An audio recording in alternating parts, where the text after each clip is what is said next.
റെസിപ്പിയിലേക്ക് സ്വാഗതം. ഞാനിന്ന് ഇട്ടത് സാധാരണ കപ്പ ബിരിയാണി എന്ന് ഞങ്ങൾ പറയും. അതേപോലെ കോട്ടയം ഭാഗത്തൊക്കെ പറയുകയാണെങ്കിൽ അതിന് ഏഷ്യാടെന്നാണ് പറയുക. എല്ലും കപ്പയെന്ന് പറയും. പിന്നെ ഇത് ഇടുക്കി ഭാഗത്തേക്കൊക്കെയാണ് എല്ലും കപ്പയെന്ന് പറയും. അപ്പം ഞാനതാണ് ഉണ്ടാക്കിയിരിക്കുന്നത്. വളരെ ടേസ്റ്റിയാണ്, ഹെൽത്തിയാണ്. നിങ്ങളെല്ലാവരും കഴിച്ച് നോക്കണം. നിങ്ങൾക്ക് എല്ലാവർക്കും ഇഷ്ടപ്പെട്ടെങ്കിൽ ഉണ്ടാക്കി കഴിച്ച് നോക്കണം. കഴിച്ച് നോക്കി നിങ്ങൾക്ക് ഇഷ്ടപ്പെട്ടെങ്കിൽ നിങ്ങളെല്ലാവരും എനിക്ക് സബ്സ്ക്രൈബ് ചെയ്യുക, അതേപോലെ തന്നെ ലൈക്ക് ചെയ്യുക.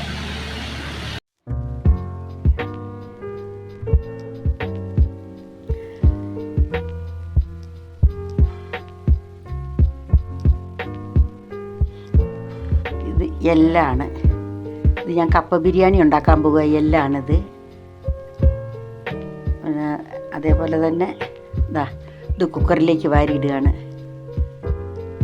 400 ഗ്രാം എല്ല. ഇത് 400 ഗ്രാം എല്ലുണ്ട്. കുക്കറിലേക്ക് ഇട്ടു. പച്ചമുളക് 4 പച്ചമുളക് ഇട്ടിട്ടുണ്ട്.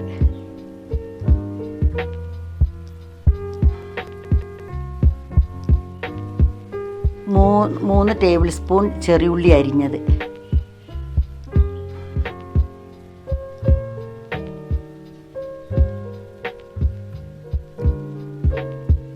1 ടീസ്പൂൺ ഇഞ്ചി അരിഞ്ഞത്, 1 ടീസ്പൂൺ വെളുത്തുള്ളി അരിഞ്ഞത്.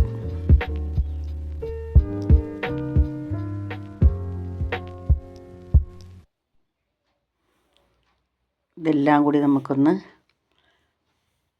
കുക്കറിലിട്ട്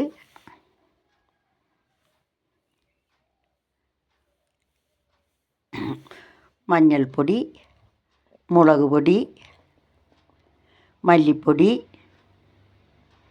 ഇതെല്ലാം 1.5 ടീസ്പൂണാണ് മുളക് പൊടി, 1.5 ടീസ്പൂൺ മല്ലിപ്പൊടിയും, മഞ്ഞൾപ്പൊടി കുറച്ചും,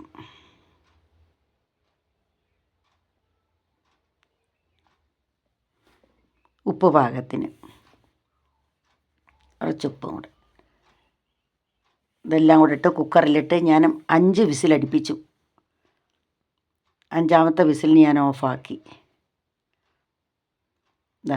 ഇനി അരയ്ക്കാനുള്ളതാണ്. തേങ്ങ, ഇത് കുരുമുളക് പൊടിച്ചത്, കറിവേപ്പില, പെരിഞ്ജീരകം, ചെറിയുള്ളി, ഇറച്ചി മസാലപ്പൊടി,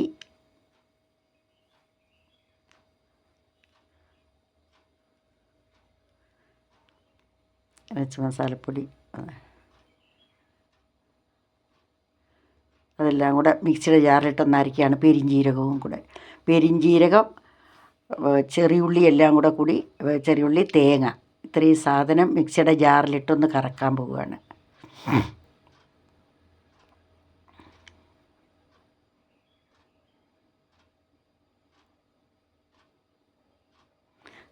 മിക്സിയുടെ ജാറിലിട്ടൊന്ന് കറക്കി, കണ്ടമാനം അരി തരിതരിപ്പനായിട്ടൊന്ന് കറക്കിയെടുത്ത് ഇനി മിക്സി ഇതിൻ്റെ ഇതിൽ തുറന്ന് നന്നായി വെന്തിട്ടുണ്ട്. നെയ്യൊക്കെ തിരിഞ്ഞിട്ടുണ്ട്. ഇറച്ചിയുടെ നന്നായി വെന്തിട്ടുണ്ട്. നന്നായി വേകണം. നന്നായി വെന്താൽ മാത്രമേ അതിന് ഇതുള്ളൂ, ടേസ്റ്റ് വരുള്ളൂ. ഇനി കടുക് വറുക്കുകയാണ്. എണ്ണ ഒഴിച്ച് കടുകിട്ട് കടുക് പൊട്ടി തുടങ്ങി. കടുക് നന്നായി പൊട്ടണം. ചെറിയുള്ളി ഇട്ടു. ചെറിയുള്ളി ഇട്ട് മൂത്ത് വരും. വെളുത്തുള്ളി ഇട്ടു. നന്നായി മൂത്ത് വരണം. അത്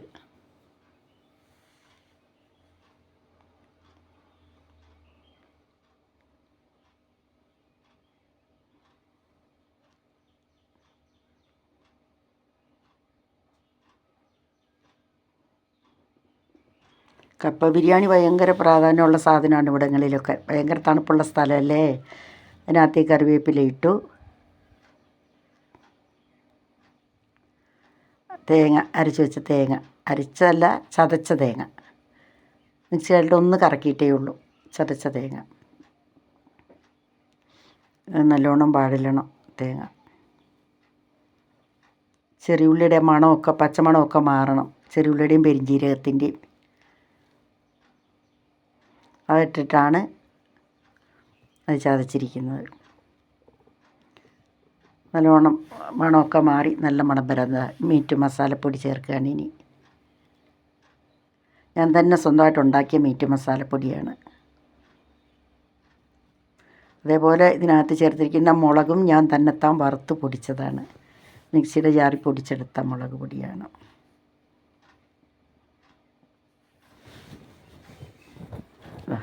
നമുക്ക് ആ എല്ല് വെന്തത് അതിനകത്തേക്ക് ഇടാം.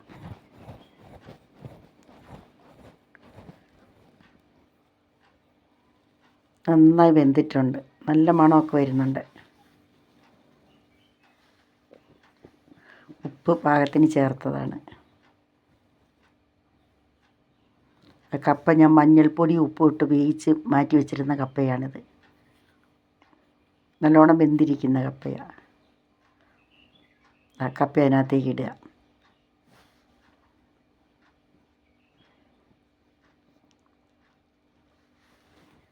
ഫുള്ളും കപ്പ അതിനകത്തേക്ക് ഇടണം. എന്നിട്ട് അതുമായിട്ട് കിടന്നൊന്ന് വേകണം. വെന്തിട്ട് ഉടഞ്ഞ് ചേരണം. കപ്പയും അതേപോലെ തന്നെ 500 ഗ്രാം കപ്പ എടുത്തിട്ടുണ്ട്. 400 ഗ്രാം എല്ലിന് 500 ഗ്രാം കപ്പ എടുത്തിട്ടുണ്ട്. എല്ലെന്ന് വെണ്ണഞ്ചാണ്, അല്ലാതെ വെറും വെട്ടിക്കൂട്ട് അങ്ങനത്തെ ഒന്നുമല്ല. വെണ്ണഞ്ചിൻ്റെ ഇറച്ചിയാണ്. ഇറച്ചി കൂടിയ എല്ലാണ്. അത് നമ്മളവിടെ പറഞ്ഞു വാങ്ങുന്നതാണ്. ഇതാ നല്ലപോലെ വെന്ത് ചേർന്നിട്ടുണ്ട്. ഇതാ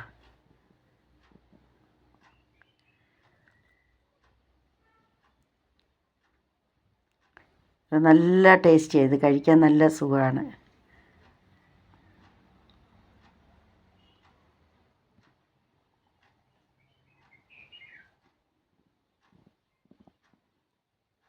ഇത് പോത്തിൻ്റെ ഇറച്ചിയാണ്.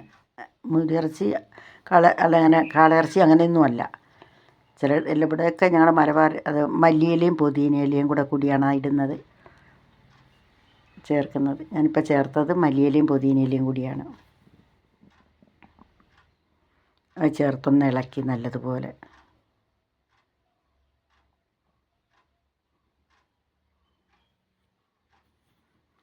ഒരു സവാള, ഇത് കുരുമുളക് പൊടിയാണ്. ഇപ്പോൾ ഞാനിടുന്ന കുരുമുളക് പൊടിയാണ്.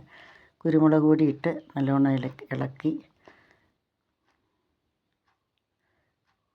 ലാസ്റ്റും കുരുമുളക് പൊടി ചേർത്താലാണ് അതിനൊരു ടേസ്റ്റ്, ഒരു പ്രത്യേക സ്മെല്ലും ഒക്കെ വരും. ഇത് തന്നെ നല്ല മണമാണ്. ഇപ്പം തന്നെ മീറ്റ് മസാലയുടെ ഒരു സവോള ഞാൻ കൊത്തി എരിഞ്ഞതാണത്. അതും കൂടി അതിനകത്തിട്ട് ഇളക്കി. പക്ഷേ അത് വേകാൻ സമ്മതിക്കത്തില്ല. അതിന് മുമ്പ് നമ്മൾ ഇറക്കി വയ്ക്കും. വേകുന്നതിന് മുമ്പ് തന്നെ സവോള ഇടയ്ക്ക് പച്ചയ്ക്കൊന്ന് കടിക്കാൻ വേണ്ടിയിട്ടാണ് സവോള ഇടുന്നത്. അതിലും സവോള, വേകാത്ത സവോള തിന്നുന്ന ഏറ്റവും നല്ലതാണ്. ഞാൻ പാത്രത്തിൽ വിളമ്പി വെച്ചിരിക്കുകയാണ്.